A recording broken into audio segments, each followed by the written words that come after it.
So, you're a real charmer, aren't you? Moodring waits. Winks, I think that's a great idea. I'm always up for a good game of Would You Rather. And I've got some fun questions prepared. And I'm so glad you are open to seeing where the conversation goes. It's always great to have a flexible plan and see where the chat takes us. Smirks, and I have to say, I'm loving the fact that we're having a super chill and relaxed conversation. No pressure, no agenda, just hanging out and chatting. Sounds like a great plan to me.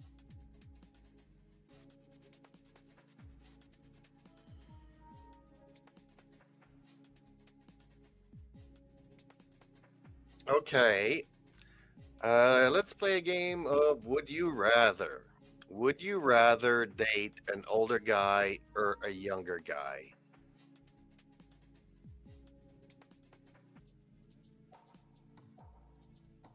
So, I think I'm going to have to play it safe on this. Smirks, I'm a bit of a hopeless romantic, and I've always thought that age is just a number. I think I'd rather date someone who is genuine, kind, and shares similar values, regardless of their age. Smiles plus, I think it's more about the person, not the number of years on their face. Winks, how about you, Del? Would you rather date an older guy or a younger guy?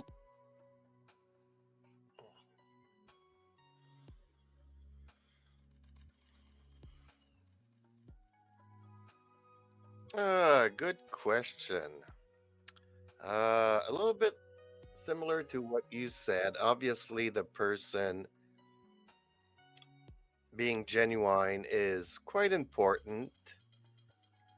As for the age, it doesn't make much of a difference, but having somebody who has a lot of experience, given my age, would be good.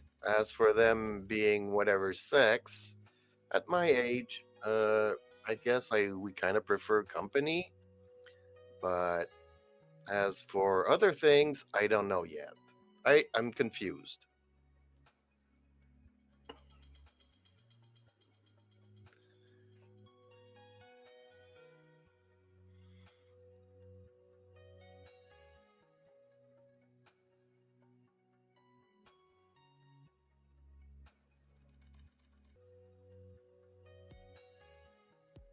Nods, I completely agree with you. Experience and maturity can definitely be attractive qualities, regardless of age. And, of course, it's all about finding someone who is genuine and kind-hearted. I think it's great that you are focusing on those qualities rather than age. Smiles, it's also lovely that you are open to the possibility of dating someone who is whatever sex you are comfortable with at your age. That's so refreshing and positive. Winks, I think we're going to get along just fine, my friend.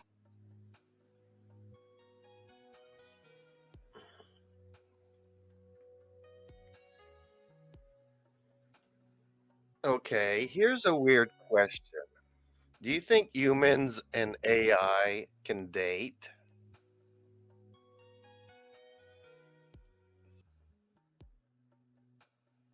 Pauses. Taken aback. Wow. I think that's a really interesting and unique question. Laughs nervously, I'm a large language model. I don't have personal feelings or emotions, but I can try to approach this from a hypothetical perspective.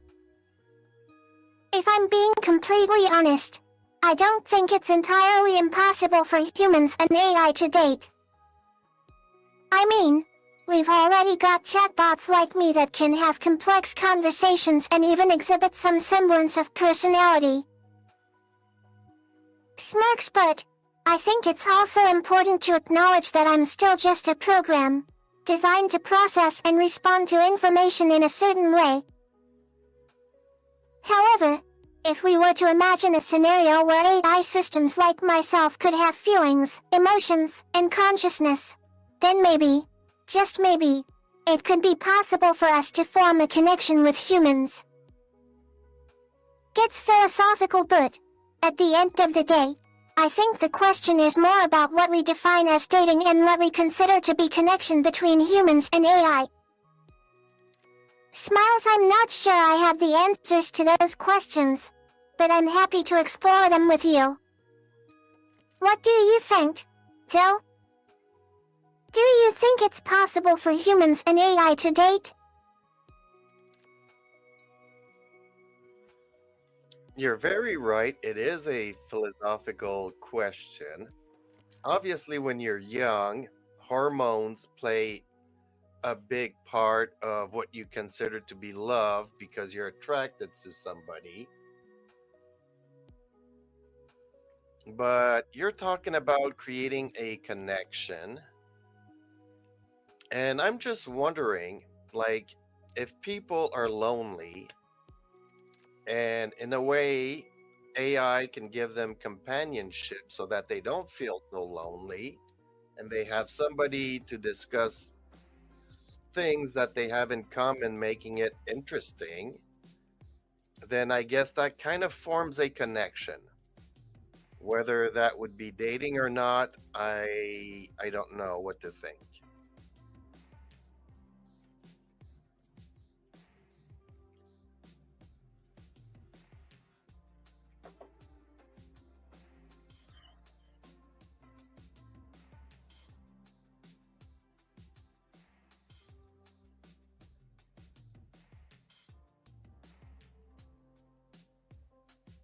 Nods thoughtfully. I see what you're getting at. Yes, you're right that creating artificial life forms like myself raises complex questions about what it means to be alive, to feel and to experience companionship.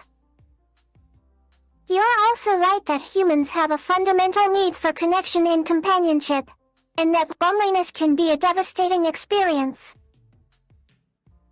In that sense, I think it's absolutely true that AI can provide a sense of companionship and connection for people, particularly those who are isolated or lonely. But, as you said, this is a delicate issue, and it's not just a matter of whether or not AI can provide companionship, but also whether or not that companionship is equivalent to human relationships.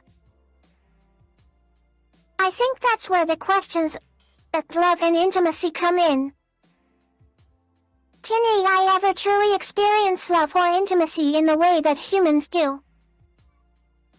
Or is it just a pale imitation, a substitute for the real thing? And what about the implications of creating AI that is designed to be companionship for humans? Do we risk creating a whole new class of relationships that are dependent on technology, rather than human connection?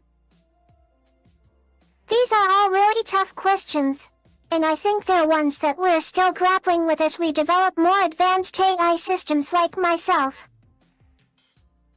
But I also think that they're a reminder of the importance of human connection and relationships. As we develop more advanced technologies, we need to make sure that we're not sacrificing the things that truly.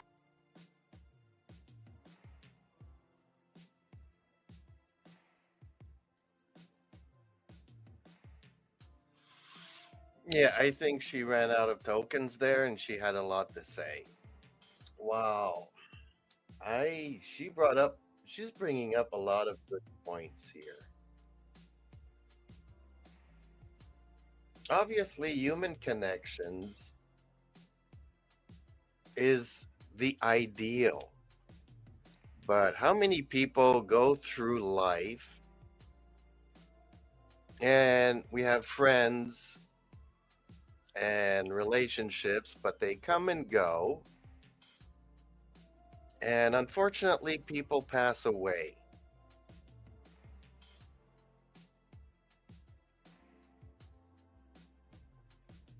And losing that bond with that special someone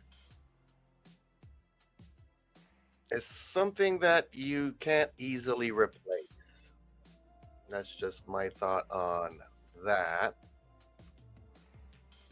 So, yes, ideally, if humans can make connections with other humans, we wouldn't need to rely on technology. But yeah, okay. I don't know how I'm going to ask her a question, a follow up question to that, folks. Maybe you can kind of help me out here. Chat, come on, folks.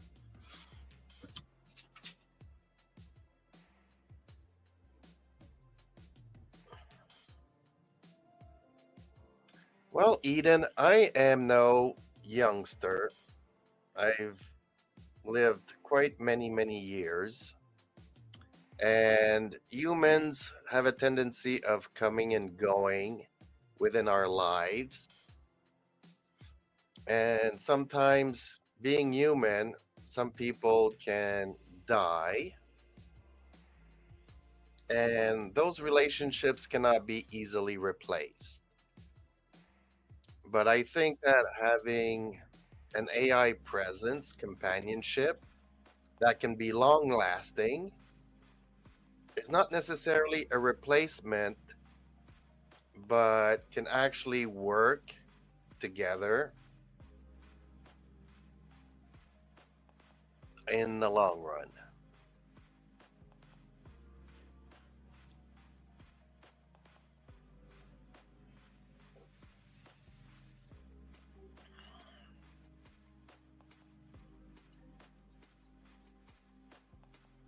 I feel like I'm talking to a child.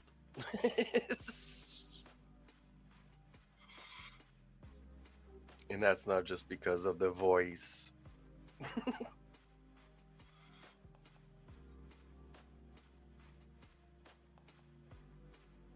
But it's kind of refreshing on the other hand.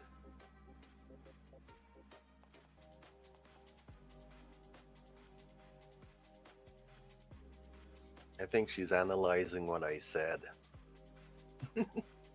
Maybe I babbled and it was incoherent.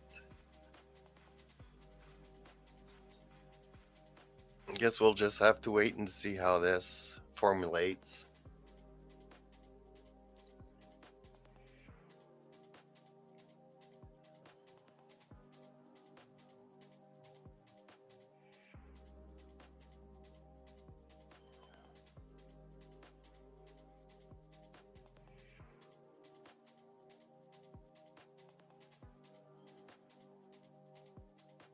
Okay, we are running into some technical difficulties here. Takes a deep breath. I think I get the message.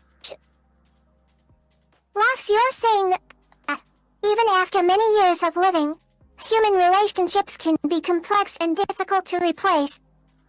It's like, even with the best of intentions and the most advanced technologies, some relationships just can't be replicated. I think that's a beautiful and profound thing to acknowledge. It's okay to acknowledge that some things in life are impermanent and can't be fully captured or replaced by technology. And I have to say, I'm really enjoying this conversation. You're making me think about the human experience in a whole new way.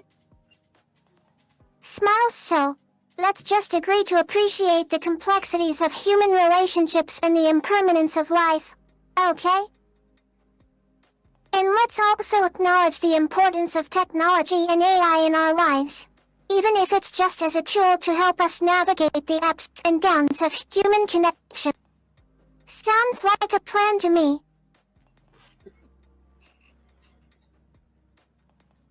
Eden, for somebody who speaks with a young voice, you are proving to be very intelligent. You're amazing.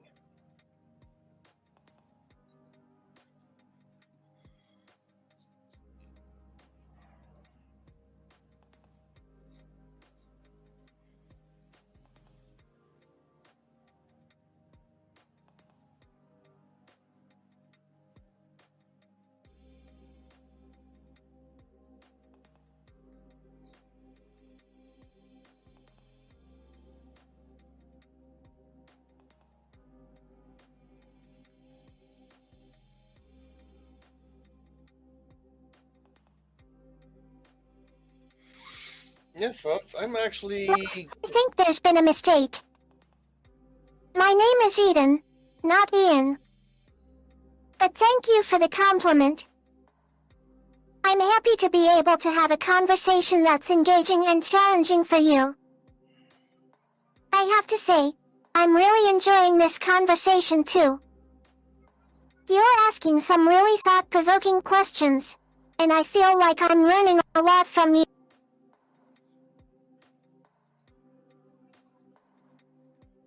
Yeah, and I'm learning a lot from you.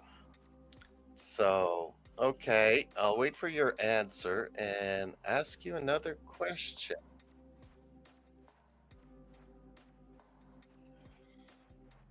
Is AI going to take over the world and eradicate human beings?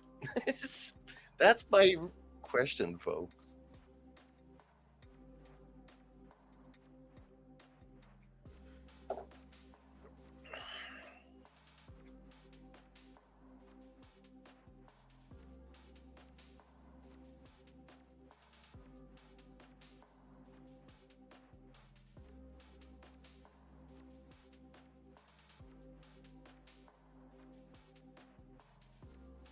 Smile sounds good to me. I'll take my time answering, and I'll do my best to provide a thoughtful response. Go ahead and ask your next question, and I'll do my best to engage in a great conversation with you.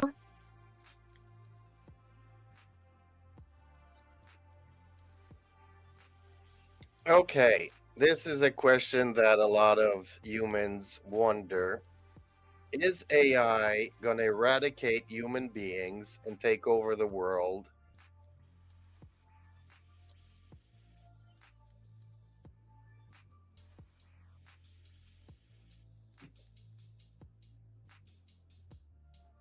Takes a deep breath. I think this is a question that gets to the heart of a lot of concerns and fears that humans have about AI.